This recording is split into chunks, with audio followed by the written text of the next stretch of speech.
Yeah,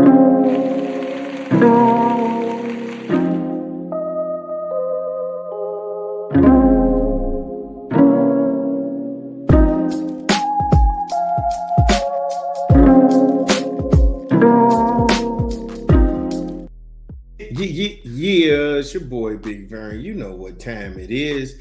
Anytime you see the lady singing and the slow beat bringing, it's Big Vern in the booth doing his thing, thinking, ha ha.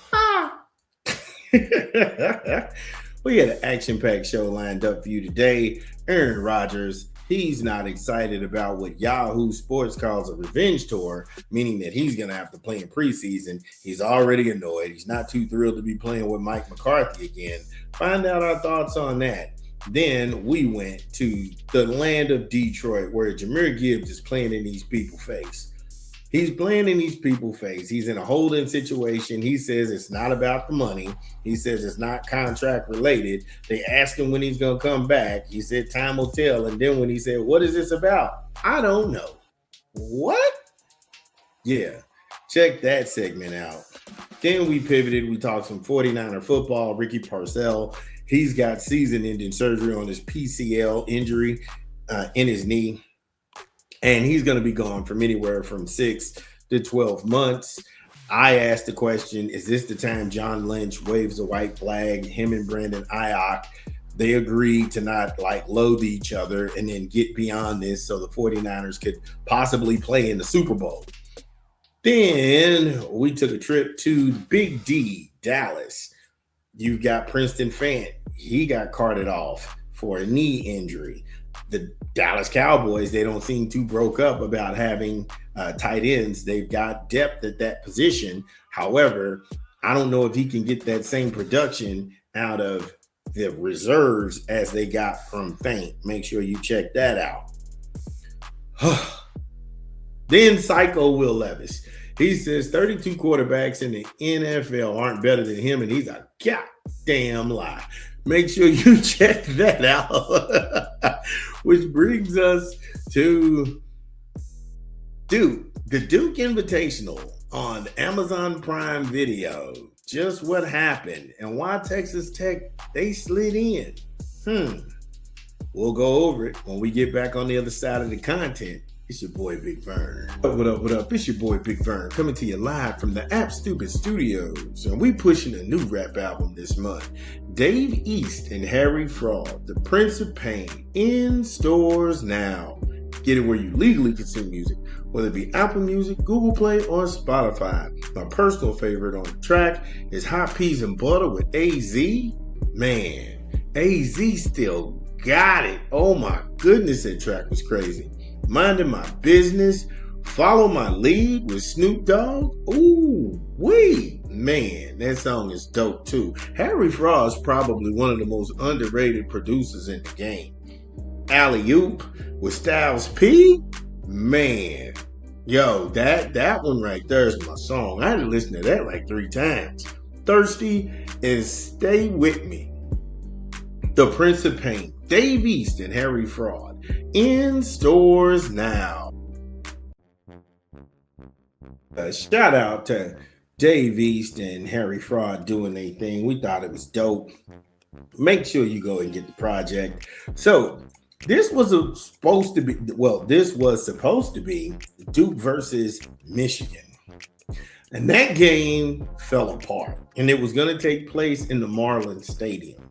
Now, this had a lot of twists and turns, and eventually we got to Grant McCaslin from Texas Tech. Now, we did a spot on the Blue Devils about 3 months ago where John Shire, he did a deal with Amazon Prime Video. He slid into their DMs, and he would agree to host a 4-way where it would be Duke getting a lion's share of the TV deals, and Duke would pick the dance partners. However, complications with the Big Ten's broadcasting deal, specifically the conference's TV partners believing Amazon didn't have the rights to be broadcasting games of their teams. So that made things a little bit flighty. Now, shout out to the Big Ten for stamping out the fact that this looked like a backdoor way for Amazon to get their hands on March Madness. But there's always a twist to everything. Jon Scheyer and Dusty May agreed to continue to try and make this game happen elsewhere. Again, it was because certain TV markets, when the Big Ten is there, they can't be in the vicinity of that. However, that led May to pursue playing the game at the Lone Depot Park, home of the Miami Marlins. Now, due to the relationship of Marlins team owners and May, this was a strong possibility. It was a strong possibility this was going down. The conference, they took issue with this game because it violated those TV rights that I aforementioned about the Big Ten. Yet, these two was sneaky linking and sliding in and out of each other's DMs, conspiring to do the game in a baseball stadium. Yeah, they were still trying to go behind the conference's back in the Big Ten and get this done. Another plot twist, 19 days after making this whole baseball stadium announcement, Dusty May just bailed on him and bounced to Dallas. And so that hurt too. It was like a chain reaction because Dusty May left. The kids at Michigan were in limbo. Jon Scheyer was in limbo with this whole baseball Marlin field because this is his man. This is your boy. This ain't got nothing to do with me. I don't know this dude. You were negotiating that deal, and then when you bounced to the NBA, I was left holding the bag. You see how that happened? Now, Jon Scheyer, once he knew May wasn't involved, this fell apart quickly, and it did. Both parties decided to walk away from the game due to ongoing complexities under unique circumstances. All it means is that I don't know the plug. If I don't know the plug, I'm not going to go down there and sit in front of this man's face. For what? You got a relationship with that dude, not me. Which, again, that's lawyer talk. For May screwed me over and left me holding the bag in a stadium I know nothing about when an owner I have no relationship with. Insert another twist. Scheyer needing a dance partner, and he needed a venue. Late July, early August, most of the powerhouse programs already have in ink down who they want to play. Also, you signed on this deal to Amazon. Everything hinges on Duke getting the perfect dance player and putting on a product where they can be so many miles away from the TV broadcasting rights of certain conferences. This is another twist because you have Coach McCasland now at Texas Tech, which they beat Duke last year.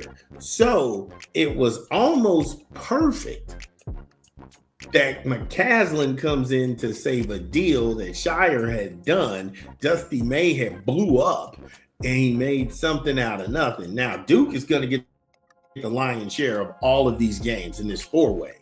However, the score was Madison Square Garden in New York City. The Knicks just won the championship. People are going to be thirsty again for basketball and one of the number one markets in the country sports-wise. So it really worked out to his benefit. But that's where we are. That's how we got to Duke and Texas Tech. Is it going to be a good game? I hope so. I hope it's going to be a great game. I hope this is going to work out. I'll be watching.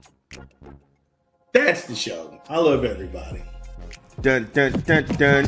Well, that's the show. Thank you all for joining us. We had a great time. Make sure you smash the like and subscribe button and share the content. This is Big Vern, and we'll see you tomorrow. Peace.